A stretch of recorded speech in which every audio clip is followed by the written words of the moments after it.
Ketemu lagi di pelajaran fisika secara PTMT dan masih secara daring ya. Jadi nonton video ini sampai selesai tanpa di skip. Hari ini kita bahas materi mengenai hukum Archimedes. Eureka. Apakah anak-anak tahu ungkapan tersebut? Ungkapan tersebut berasal dari Archimedes, seorang ilmuwan terbesar yang hidup dan tinggal di Yunani pada tahun 287 hingga 212 sebelum Masehi. Archimedes terkenal sebagai ahli fisika matematika, sehingga Archimedes dijuluki sebagai bapak eksperimen. Nah, hukum Archimedes ini ditemukan secara tidak sengaja oleh Archimedes sendiri. Mulanya saat itu, ada seorang raja bernama Hieron menciptakan mahkota baru. Akan tetapi, si raja merasa curiga pada si tukang pembuat mahkota. Kira-kira, apakah emas asli atau bukan ya? Itu pertanyaannya si raja. Kemudian raja tersebut menyuruh Archimedes membuktikan hal tersebut. Archimedes berpikir lama, tetapi dia belum menemukan ide tersebut. Tanpa dia sadari, dia menemukannya ketika dia menyeburkan dirinya ke dalam bak mandi. Akibatnya, banyak air yang tumpah. Tiba-tiba, dia bangun dari bak tersebut dan berlari keluar rumah sambil berteriak, "Eureka, Eureka, Eureka!" Yang artinya, sudah kutemukan. Apa yang ditemukan? Benar sekali, yaitu hukum Archimedes. Yang berbunyi, suatu benda yang telah dicelupkan baik sebagian atau seluruhnya dalam zat cair maka akan mengalami gaya apung yang besarnya sama. Seperti benda zat cair yang telah dipindahkan oleh benda yang memiliki massa tersebut. Nah, disitulah awal mula dari Eureka yang ditemukan oleh bapak eksperimen yang bernama Archimedes.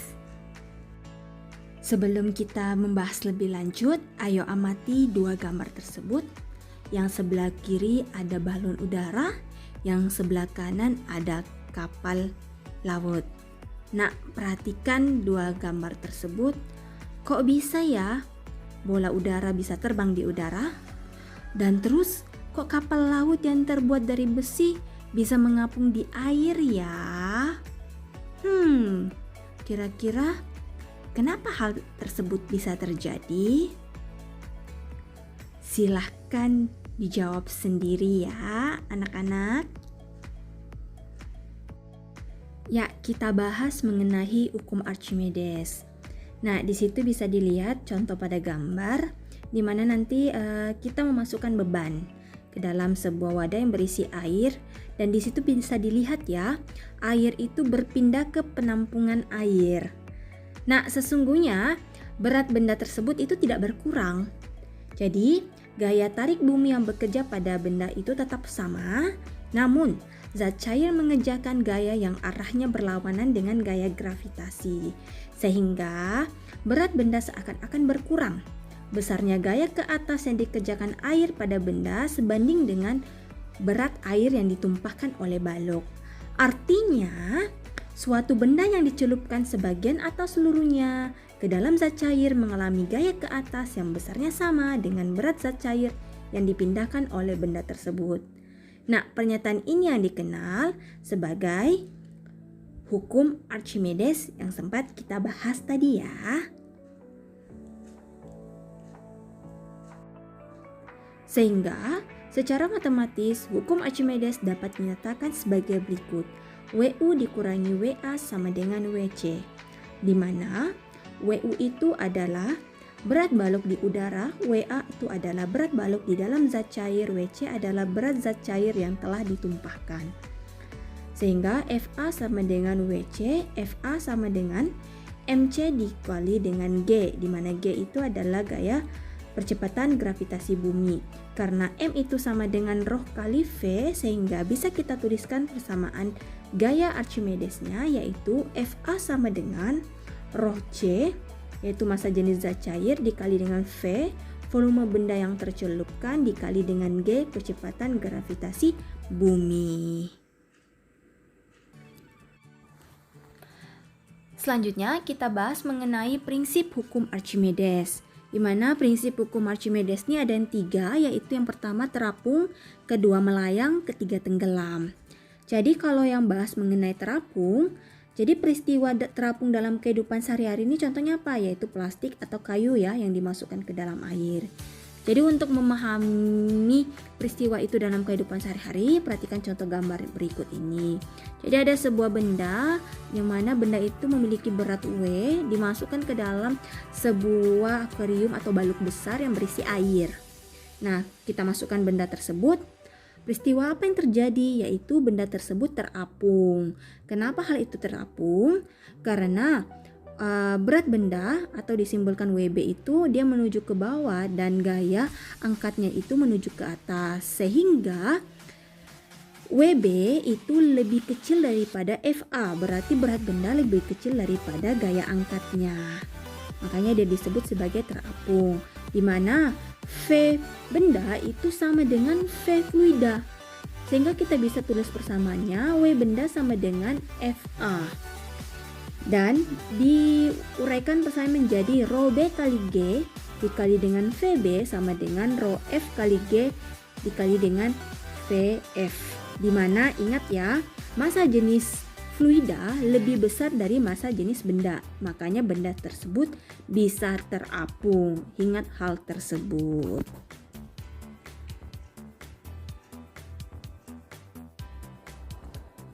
Nomor 2, melayang. Untuk prinsip hukum Archimedes melayang, untuk lebih memahaminya perhatikan gambar berikut ini, di mana ada sebuah benda kita lambangkan W, nanti dimasukkan ke dalam balok yang berisi air. Nah, kita masukkan. Peristiwa apa yang terjadi? Ya, di situ bisa dilihat ternyata benda itu posisinya berada di tengah-tengah. Artinya dia melayang. Di mana diketahui bahwa berat benda itu sama dengan gaya angkatnya. Jadi berat benda itu sama dengan gaya angkatnya, sehingga dalam kasus ini massa jenis benda itu selalu sama dengan massa jenis zat cair. Makanya dia disebut sebagai melayang, di mana lagi-lagi volumenya si fluida itu sama dengan volumenya benda. Ingat itu. Yang ketiga yaitu tenggelam. Untuk memahaminya perhatikan contoh gambar berikut ini. Lagi-lagi benda itu kita lambangkan W, nanti dimasukkan ke dalam air. Nah, apa yang terjadi? Nah, ternyata benda tersebut tenggelam. Di mana massa jenisnya benda itu lebih besar daripada gaya angkatnya. Nah, jadi pada kasus ini bisa dilihat ternyata massa jenis benda itu lebih besar daripada massa jenis zat cair. Makanya dia tenggelam. Selanjutnya kita bahas tentang penerapan Archimedes dalam kehidupan. Yang pertama yaitu mengenai kapal laut. Kenapa ya kapal laut bisa tidak tenggelam di air padahal kapal laut itu terbuat dari besi?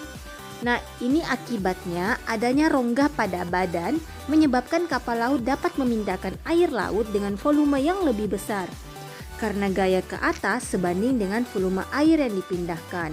Rongga tersebut menyebabkan gaya ke atas menjadi sangat besar. Gaya inilah yang dapat menahan berat kapal sehingga dapat terapung biarpun dia terbuat dari besi. Terus selanjutnya yaitu mengenai kapal selam. Masih ingat kapal selam? Ya, badan kapal selam itu dilengkapi dengan tangki pemberat yang terletak di atas lambung dalam dan lambung luar kapal. Jika akan menyelam, tangki pemberat diisi dengan air laut. Sebaliknya, jika akan mengapung, air laut yang berada dalam tangki pemberat dikeluarkan. Adapun kedalaman menyelamnya diatur dengan cara mengatur volume air laut yang ada dalam tangki pemberat. Jadi bisa dilihat pada gambar pertama, di situ ada namanya tangki udara, ada periskop, ada katup, ada tangki pemberat. Nah, tangki pemberat itu jika tidak terisi dengan air berarti dia apa? Ya, mengapung. Jika ada air sama udara berarti dia melayang. Jika tidak ada sama sekali udara, air full, berarti dia tenggelam. Selanjutnya ada namanya jembatan ponton. Ya, dalam keadaan darurat, orang sering menggunakan drum-drum kosong untuk membuat jembatan. Nah, drum-drum tersebutlah diletakkan sejajar dan di atasnya diberi papan penyeberangan. Jembatan seperti inilah yang disebut sebagai jembatan ponton, di mana dia tidak akan bisa tenggelam, dia akan mengapung saja. Ya, selanjutnya yaitu tentang hidrometer. Hidrometer itu adalah alat untuk mengukur massa jenis relatif zat cair. Massa jenis relatif adalah massa jenis suatu zat cair dibandingkan dengan massa jenis air. Massa jenis air yaitu 1 gram cm atau 1000 kg per meter. Dalam zat cair yang berbeda, hidrometer akan mengapung dengan kedalaman yang berbeda. Makin besar massa jenis cair, makin tinggi tangkai kaca yang muncul di permukaan. Oleh karena itu, skala hidrometer dibuat makin ke bawah, angkanya itu makin lama akan semakin besar. Terakhir, yaitu tentang balon udara. Suatu benda akan naik ke angkasa jika beratnya kurang dari gaya angkat udara. Balon udara akan berhenti naik melayang jika gaya ke atas oleh udara sama dengan berat total balon udara. Pada udara berlaku namanya hukum Archimedes loh ya.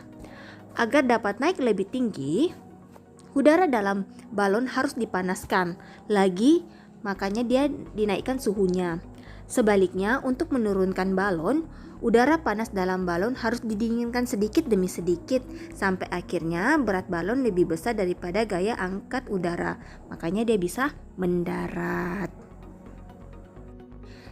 Untuk memahami persamaan dari rumus yang ada sebelumnya, simaklah contoh soal hukum Archimedes berikut ini. Ya, contoh soal pertama. Sebuah balok padat terapung dengan 20% volume benda tersebut muncul di atas permukaan. Jika rho airnya itu sama dengan 1000 kg per meter pangkat 3, tentukan massa jenis benda tersebut. Jadi kalau ketemu soal seperti ini, perhatikan baik-baik apa yang diketahui, apa yang ditanyakan, apa yang dijawab. Karena kalau kita perhatikan baik-baik bentuk soalnya itu tidak akan salah menggunakan rumus. Jadi di situ jelas ya, katanya soalnya padat terapung. Padat terapung muncul di atas permukaan. Berarti kita gunakan persamaan yaitu terapung ya. Bukan persamaan melayang atau tenggelam, tapi kita gunakan persamaan terapung. Dimana di situ karena terapung terus dia muncul di atas permukaan, berarti kita bisa gunakan persamaan yang seperti sempat kita bahas, yaitu persamaannya bisa kita tuliskan seperti berikut ini, yaitu rho B per rho F sama dengan VF per VB. Ingat, kalau B itu benda, kalau F itu fluida atau cair. Ya, kita bikin jawaban.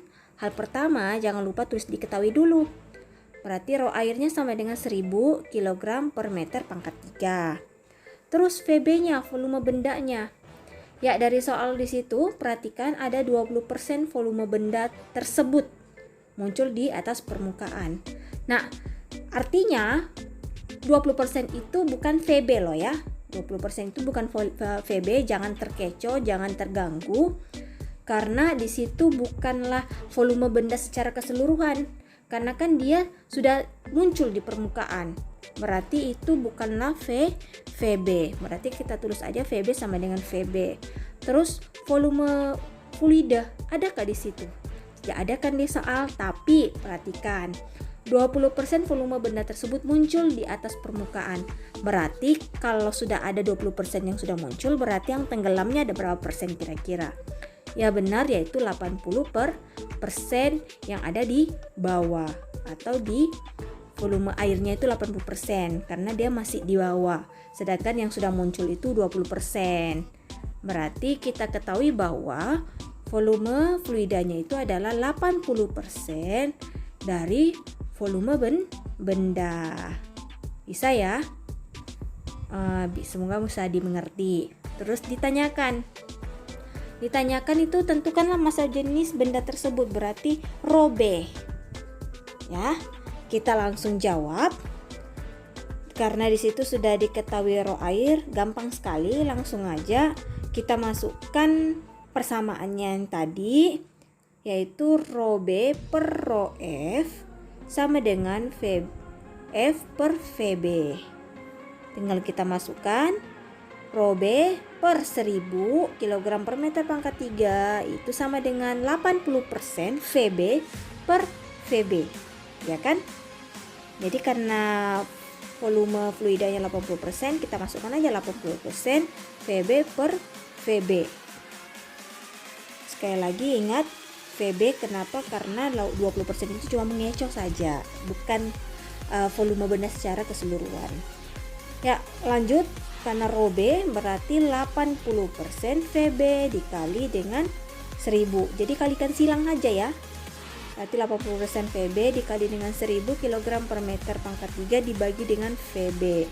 Karena VB-nya di atas sama di bawah itu sama, tinggal kita coretkan saja. Terus 80% itu kita kali dengan 1000. Kan sisanya. Berarti 80% dikali 1000 itu hasilnya adalah 800 kg per meter pangkat 3. Berarti massa jenis benda tersebut itu adalah 800 kg per meter pangkat 3. Jika masih ada yang kurang mengerti dengan contoh soal ini, bisa ditonton ulang atau bisa ditanyakan langsung ya.